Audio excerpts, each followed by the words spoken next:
ایک مرتبہ کہیں دو میاں بیوی رہتے تھے، صدقوں محبت اور دوستی کے رشتوں میں جڑے ہوئے، مگر طبیعتوں کے لحاظ سے ایک دوسرے سے قطعاً مختلف۔ خاوند نہایت پرسکون اور کسی بھی حالت میں غصہ نہ کھانے والا، تو بیوی نہایت ہی تیز و تر اور معمولی بات پر غصے سے بھڑک اٹھنے والی۔ ایک بار دونوں میاں بیوی ایک بحری سفر پر نکل کھڑے ہوئے۔ جہاز کئی دن تک تو سمندر میں پرسکون طریقے سے چلتا رہا، مگر ایک دن اسے طوفانوں نے آ گھیرا، ہوائیں مہلک ہو گئیں اور موجوں کی تلاطم نے سب کچھ الٹ کر رکھ دیا۔ طوفان سے سمندری پانی جہاز کے اندر تک بھر گیا۔ جہاز پر موجود مسافروں کے چہرے پر تو پریشانی تھی ہی، جہاز کا کپتان بھی اپنی پریشانی نہ چھپا سکا۔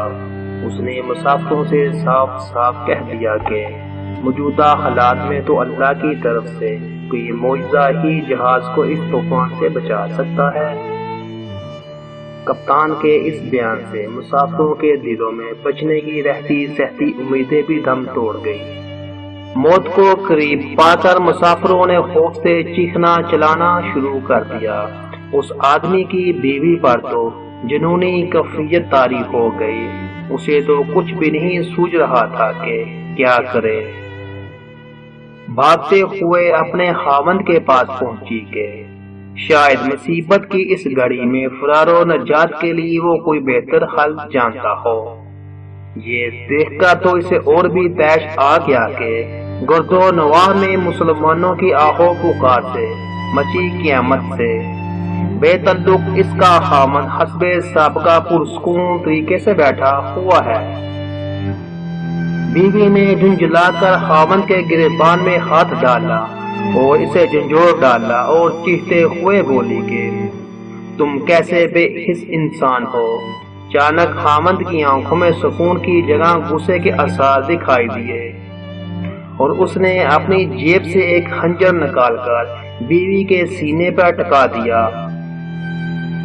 پاٹ چہرے اور خشک لہجے میں اس سے پوچھا اب بتا اس خنجر سے ڈر لگ رہا ہے کیا؟ بیوی نے خاوند کے چہرے پر آئی ہوئی خون ریزی کو نظر انداز کرتے ہوئے کہا نہیں۔ خاوند نے پوچھا کیوں؟ بیوی نے جواب دیا کیونکہ یہ خنجر ایسے ہاتھوں میں ہے جو اس سے پیار کرتا ہے اور اسے ان ہاتھوں پر مکمل بھروسہ بھی ہے۔ خاوند نے مسکراتے ہوئے کہا بالکل اسی طرح ہی تو میری مثال ہے۔ یہ خون خوار اور پرہیبت موجے اس ہستی کے ہاتھوں میں ہیں جو مجھ سے پیار کرتا ہے اور مجھے اس ذات پاک پر پورا بھروسہ بھی ہے۔ پھر ڈرنا کس بات کا؟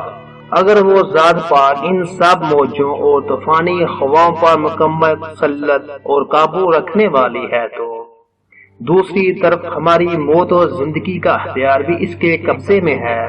موت کا وقت معین ہے، اگر زندگی ہوگی تو وہ ہمیں اس طوفان سے بھی نکال دے گا۔ اگر آپ بھی زندگی کی موجوں سے لڑتے تھک گئے ہیں اور حالات و آندھیوں کی مانند تمہیں مخالف سمتوں میں ڈھکیل دیتے ہیں تو مت ڈریے کہ اللہ سبحانہ تعالیٰ آپ سے پیار کرتا ہے۔ وہی تو ہے جسے ہر طوفان اور آندھی پر مکمل قدرت ہے۔ وہ ہمیں اس سے بھی زیادہ جانتا ہے جتنا ہم بھی خود کو نہیں جانتے۔ وہ ہمارے سارے رازوں سے واقف ہے۔ اگر اپنے رب سے پیار کرتے ہیں تو اس پر بھروسہ بھی کیجئے اور اپنے سارے معاملات اس پر چھوڑ دیجئے گا۔